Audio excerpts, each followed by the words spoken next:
Tapi luar biasa para milenial semuanya, Masya Allah, terlihat wajah-wajah surga di majelis ini. Walaupun toh yang hadir tidak semuanya milenial, ada post milenial juga di sini. Ada yang Gus dan juga ada yang Kiai. Kalau Gus biasanya kan masih bisa tolah-toleh, kalau Kiai harus fokus. Tapi yang paling fleksibel di PWNU Jawa Timur, yang paling enak itu adalah beliau, Kiai Haji Agus Ali Mazhuri. Enaknya pripun? Dadi Kiai ya iso, dadi Gus ya iso. Itu posisinya paling enak di antara pengurus-pengurus yang lain. Tepuk tangan untuk beliau, enggak apa-apa. Langsung saya buka pertanyaan. Yang ditanya 2 orang, jangan pendampingnya. Yang ditanya 2 orang. Kalau enggak Gus Baha, Gus Kausar. Saya hitung sampai 10, enggak ada pertanyaan, kita tutup dengan doa. 1, 10. Ada yang 2 mawon nggih, pertanyaannya 2. 1, monggo. Yang perempuan, saya ingin yang perempuan, monggo. Sudah 2. Silakan.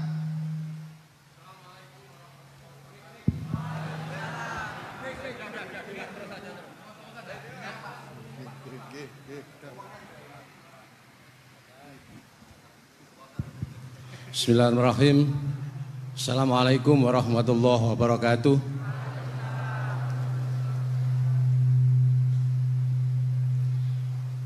Yang saya ingin tanyakan kepada Gus Baha, saya itu sering ngaji lewat YouTube panjenengan Gus.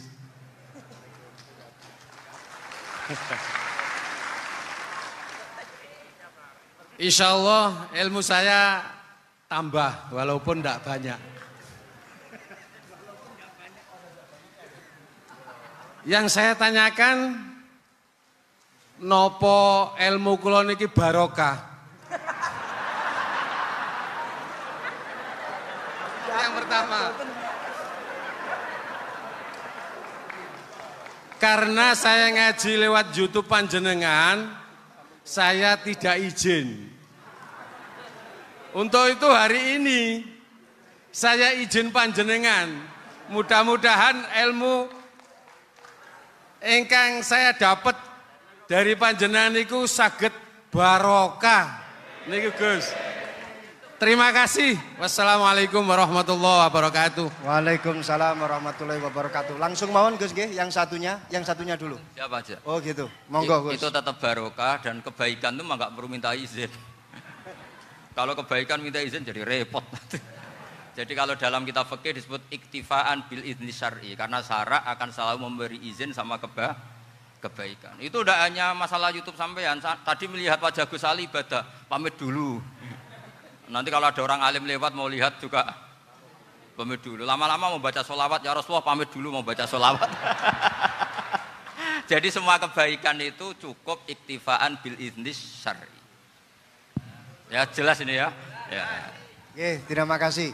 Jangan lupa pulsane tuku dhewe lek ndelok YouTube. Wifi-nya juga jangan nyolong. Harus passwordnya izin kepada yang punya wifi. Baru nanti 100% barokah. Mbak yang belakang bisa berdiri. Yang mau tanya tadi. Ya, silakan. Bismillahirrahmanirrahim. Assalamualaikum warahmatullahi wabarakatuh.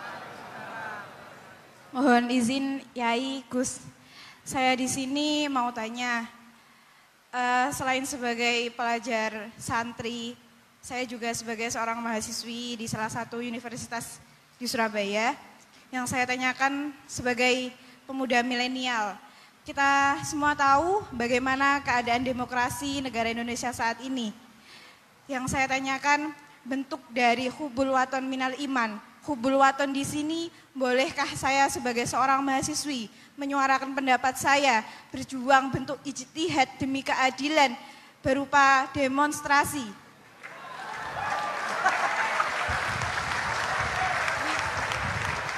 Ngapunten. Yang saya tanyakan di sini, bagaimana menurut Gus, apakah saya melakukan demonstrasi ini sudah baik atau sangat baik atau mungkin perlu dikaji kembali? Terima kasih. Wassalamualaikum warahmatullahi wabarakatuh. Warahmatullahi wabarakatuh. Hubungan antara demonstrasi dan hubbul wadon minal iman. Hah? Oh ya, hubbul waton minal iman. Monggo Gus.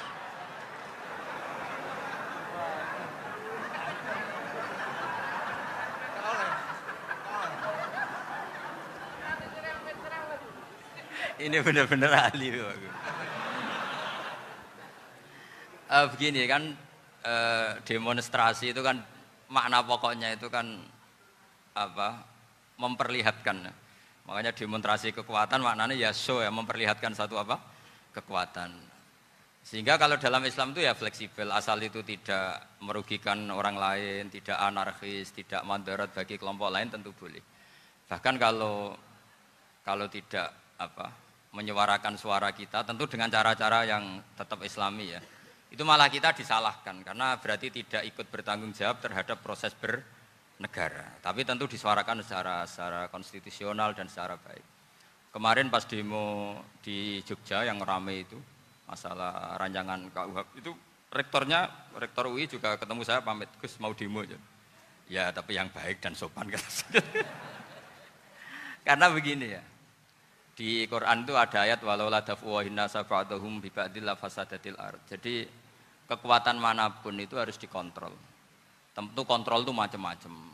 Tapi tentu saya ulang lagi, jangan anarkis, jangan melakukan sesuatu yang kontraproduktif. Jadi menurut saya pernah ditanya, Gus kalau pemerintah itu didukung 90% rakyatnya bagus enggak? Ya bagus, berarti presidennya hebat, didukung mayoritas rakyat. Kalau hanya 55 ya bagus. Presidennya biar tahu, biar hati-hati karena dipilih separuh lebih sedikit gitu. Lah kok bagus semua? Ya emang harapan kita sama Allah semuanya baik semua kata saya gitu. Jadi susahnya apa sih kita melihat sesuatu itu asal agama ini kan gampang, asal tidak maksiat itu baik. Asal tidak maksiat itu baik. Makhuyira Rasulullah bina amroini lakhtaro aisarohuma malam yakun isman. Jadi demo itu bukan, nah kalau demo yang diharamkan sebagian fatwanya ulama tentu yang maknanya yang anarkis. Kalau yang dihalalkan tentu maknanya yang tertib. Itu biasa dalam hukum fikih. Rasulullah ngendikan A, mahmalnya seperti ini. Rasulullah ngendikan B, mahmalnya seperti ini. Karena kadang ngendikanin Nabi cara zahir itu berlawanan. Misalnya Nabi ditanya, amal paling baik apa ya Rasulullah? Nyaur utang gitu. Karena biasa yang ngemplang mungkin yang tanya itu tukang. Tapi kadang Nabi jawab birrul walidain. Kadang jawab as-sholat li awwali waktiha. Karena penanyanya ini beda. Enggak tahu sholat. Gimana? Cintakon enggak tahu sholat. Ya, cintakon ora tahu sholat kata beliau. Kan gitu. Jadi ini penting saya utarakan karena zaman Nabi itu ya biasa Nabi misalnya ngendikan sesuatu itu. Terus ada juga sahabat yang memperlihatkan pendapatnya. Tapi tidak niat bantah. Masyhur itu dalam tarikh. Saya beri contoh yang masyhur itu. Nabi pernah sholat duhur itu 2 rakaat. Sebagian riwayat mengatakan asar, tapi yang lebih kuat itu duhur. Setelah 2 rakaat Nabi sholat, itu akabirus sahabat papan atas itu sudah ada yang ngendikan karena mereka sopan semua, tahu etikal. Setelah Nabi pulang sudah dekat pintu, ada sahabat yang berdiri. Ya Rasulullah, aku siroti sholatu amnasita. Ini sholat model kosor, apa engkau lupa? Tapi sahabat yang enggak tanya, ini niatnya malah lebih agak-agak buruk. Baguslah kalau sholat terbaru 2, berarti besok ya 2. Karena pakai teori nasah mansuh, berarti hukum itu pakai yang terbaru. Jadi gayanya tidak tanya, tapi lebih sama mungkin yang setuju undang-undang tadi ya tentang rumah tangga. Kalau istri nggak mau dikumpuli tetap dipaksa, nanti suaminya bisa dilaporkan ke pengadilan gitu. Saya pasti mikir saya bukan masalah pengadilannya, pasti istrinya cantik. Kalau jelek kan nggak mungkin dipaksa. Ini ketularan. Jadi saya cara berpikir tuh. Jadi tak pikir lucunya saja, bukan pikir serius. Ketularan ini sudah ketularan ini. Karena keburukan itu mudah nular.